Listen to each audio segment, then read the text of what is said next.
Hello, I'm going to talk about week 3 a little bit right now. And first of all, what have we got going on? Let me check my notes. A few changes to the syllabus. Be sure you note these changes to the syllabus. These changes to the syllabus will also be in the syllabus button. I will record these there in the syllabus button. And changes to the syllabus. Before it was if you miss 6 discussions or quizzes, you can be, probably will be, dropped from class by me. We're changing that to 5, and also including the class periods for the 2 hybrid classes. Of course, if you are in the fully online class, you do not have class periods. So if you miss 5 class periods or discussions or quizzes, I can and will drop you.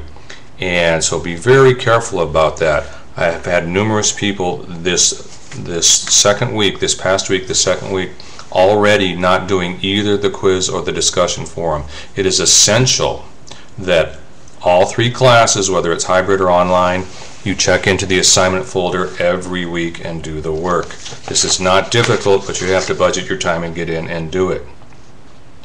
Other changes to the syllabus that we discussed, one point in the discussion forum, the rubric, 1 point can be taken off for English usage. We're going to talk a little bit about contractions here. I know we've talked about that somewhat in the hybrid courses, but we'll cover it again. 1 point can be taken off for English usage. And also, to benefit you, both the discussion forum and the quizzes will now be open until Tuesday noon. Tuesday noon, everything stays open. So I'm going to do my best to make everything happen right around Tuesday noon. That is to get the new assignment folder started. Of course, you all know week 3 has already started, and also to close everything. The quiz and the discussion forum close automatically at noon. I do not have power over that. I set that at the beginning of the semester, and it is carved in stone. So don't ask me to extend that date because I cannot do it. I can be flexible on the papers you're writing, but that's about it. So, changes to the syllabus. Be sure you write those down. 5 missed class periods or discussions or quizzes, you can be dropped.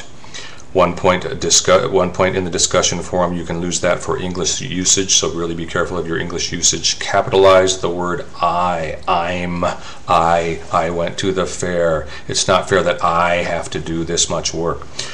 And also, everything begins and ends Tuesday noon, except for the quiz. I will usually hold the quiz back approximately 24 hours. As a matter of fact, I need to get that started right now because it is Wednesday about noon when I'm creating this. But the reason I hold the quiz back is so you have some time to really go over the weekly assignment folder, really let that stuff sink in, and be sure you're doing everything in there. There's lots of stuff. You can't just do it in a half hour. There's readings, there's videos, there's a lot of information, and I really want you to look over the discussion forum before you do the quiz also. Anyway, the discussion for last week, some very good stuff. I always enjoy this first one because I love the old cigarette commercials, and some of the comments I enjoyed the most were the comments about the Christmas stuff. There's always the ones about the doctors and of course the people water skiing, but I love the Christmas stuff. Just, you don't even have to wrap that carton of cigarettes, just put a bow around it and put it under the tree. Some people even made the comment that they had that personal experience, that they gave away a carton of cigarettes or saw that under a tree in years gone by. And this is great. If there's any way you can pull a personal experience into your discussion forum, into your 200-word thread, please try and do that. If you're stuck at 100 words, you can't get any further, you can do one of a couple things. Google some of the information. Google the Flintstones. We're going to talk about the Flintstones here in just a little bit. Google the Flintstones. Tell me a little bit of historical background on the Flintstones. Or even better, put in some kind of personal experience. Gosh, I remember the first time I saw the Flintstones. Gosh, I remember when I was a kid and I would go to the store when I was 10 years old and buy cigarettes from my parents. I'm really surprised at how often I hear that story. It didn't happen to me personally. My parents didn't smoke. But I hear that a lot. Very young kids would go to the store and purchase cigarettes for their parents. And we have to remember that back in 1960, it just was not, cigarettes weren't cursed as they are now. And so the discussion forum, some very good stuff. Then again, some classes didn't do really well. We've got 3 classes, teaching 3 classes of Humanities 101 this semester. You are in one of them. I have a fully online class, and then I have the Prescott hybrid class. We meet on Monday night. Then I have the Prescott Valley hybrid class meeting on Tuesday night. The one that did the best, the winner, that had the most posts this week for week 2 for the discussion forum and also had the most 10-point scores was the Prescott Valley class. Prescott Valley, way to go. The one that did the worst, 6 people did not do either the discussion forum or the quiz. 6 people in the fully online class. We'll be keeping track of this and give you the thumbs up or the thumbs down. So get to work on those. The discussion forum, I feel, is the most important part of this class because it's so multi-layered. It shows you how to write. It makes you a critical thinker. It causes you to discuss things with your fellow students. And so it is so important you dig into this discussion forum, make them 200 points. Most of the points taken off for the discussion forum are because they are late. 2 points off if they're late. If your initial thread comes in after Friday midnight, I'm knocking 2 points off. You've got to get that initial thread in so other people can have over the weekend to comment on your thread. So that's very important that we get the initial thread done by Friday midnight. 2 points, big loser there. Also, these initial threads need to be 200 words or more. I'm really getting strict about that this semester. And I'm going to start also marking down if you continue to use large fonts or fancy fonts. Do not use any kind of fonts other than what is plugged into the system, because I look at your thread and I don't count every word. If it's the standard font, I'm assuming it's 20 to 22 words per line. That means you need 9 or 10 lines at least. So I look at a standard font that nothing's been messed with, and I'm looking at your initial thread, and I'm seeing approximately 9 lines of standard text, again approximately 20 to 22 words per line. I know you're fine. If I see it and it's less than 9 lines, I'm going to start thinking I'm going to start counting some words here. Also, if it's in some kind of funky, fancy, large text, oh, I hate that large font, I'm going to think you're trying to scam me. I'm going to think, oh, it takes up more space, so the student is thinking, oh, and I'm sure in most cases you're not. You just gotten the use of using fancy fonts because it looks cute. But don't do it anymore. It will also keep you in the habit of looking at the amount of your text and thinking, 9 lines, it looks good, it looks like I'm about done. Really work on the 200 words. Again, no fancy fonts, no large fonts.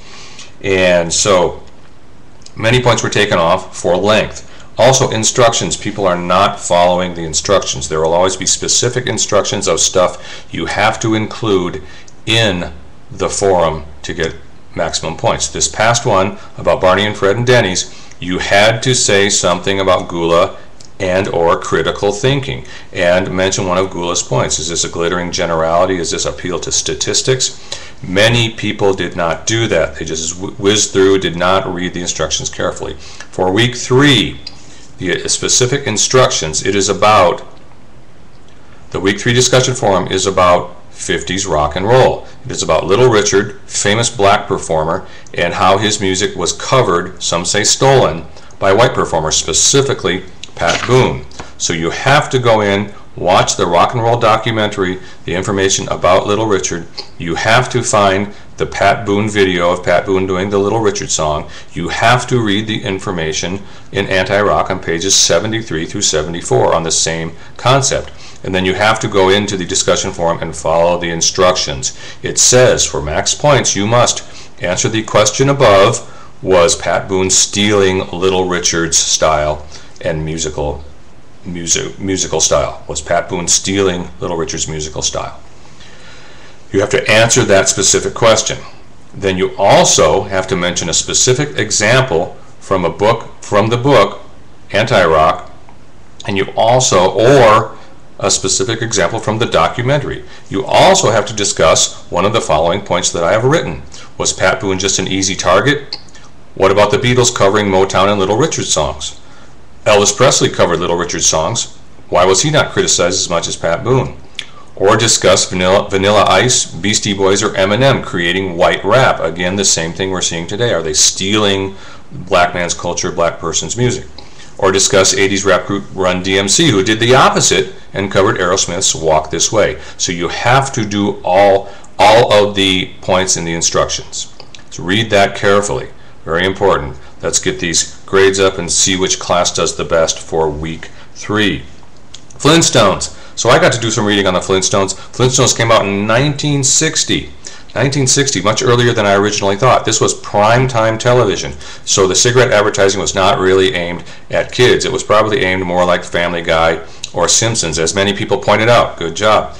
And 1960, also many people said, oh, the women got dissed. And I don't know. I see it as a bit of a proto-feminist statement that sure, the guys are hiding out and slacking, as anyone would want to do, hide out and slack. But at the end of the Winston's commercial with Fred and Barney, the women come up and hand the men the mops and say, you guys get to work. And at the very end, which most people missed, Wilma is sitting down in the chair relaxing, has a cigarette, and Fred lights up her cigarette. Kind of a reversal of the roles. Normally the woman would light up the man or pour the man the coffee. So I see it as a bit of a proto-feminist approach there, but then I see things differently as other people. So the Flintstones, another interesting point about the Flintstones, there was a very popular late 50s comedy show with Jackie Gleason. If you don't know about Jackie Gleason, Google him. Very interesting character, was involved in many aspects of TV, had his own show for a while, The Jackie Gleason Show. Also produced music. Jackie Gleason had a half-hour comedy show called The Honeymooners. The Flintstones were a total rip-off of The Honeymooners. Jackie Gleason's character, Ralph Cramden, is the Fred character. He had a good friend, Ed Norton, who was a skinny, dopey guy, is the Barney Rubble character. Even the character of Wilma is pretty much a carbon copy of Ralph Cramden's wife in The Honeymooners, Ralph Cramden's wife, Trixie. And Jackie Gleason actually threatened to sue Hanna-Barbera, the makers, the animation creators of the Flintstones, because it was such a ripoff, but in the end he did not go through with the lawsuit. Just so there's some interesting pop culture trivia for you. The Flintstones come out in 1960, and it was the first animated television show that was considered a success because it lasted into a third season, so it was considered a success. There was not another primetime animated half-hour comedy show, primetime, that was successful in its time slot, ran at least 3 seasons, until, you guessed it, The Simpsons. So The Flintstones was the first, The Simpsons was the second. Very quick English lesson. Very quick English lesson. Most of the people in the hybrid class have had this, but I don't believe the people in the regular class. Hope you can read this here. I made a cheat sheet. The use of the apostrophe. Use of the apostrophe. I saw this the other day. I was driving over. I was driving over there on Iron Springs Road.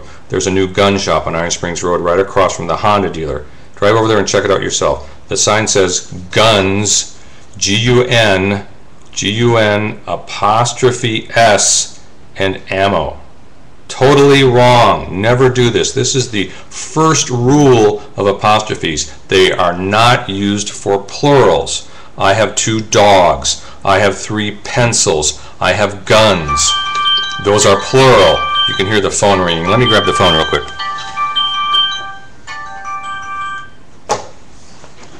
Anyway, so much for the telephone call. Never use an apostrophe for plurals. 2 dogs, 3 cats, 4 pencils, 5 guns. Those are plurals, more than one. Do not use an apostrophe. Never, ever, ever. Do not use apostrophe for plural. What do we use them for? We use them for possession. So here we have possession, P-O-S, possession. The dog's bone. Can you see that in there? The dog's bone. The bone is possessed by the dog. The bone is owned by the dog. If we can turn the sentence around and make a possessive statement out of it, then it is possession and requires an apostrophe. The other case is our famous, as you all know, contraction. The contraction, I can't go. C-A-N apostrophe T, the contraction of cannot. The apostrophe goes where the letters that were kicked out once were. Cannot, the N-O of not, those are removed from the words and an apostrophe goes there. I can't go, I cannot go. It is a contraction of 2 words. I should have gone. Someone in one of my classes mentioned the should have, could have, would have rule, and I should have talked about that should have.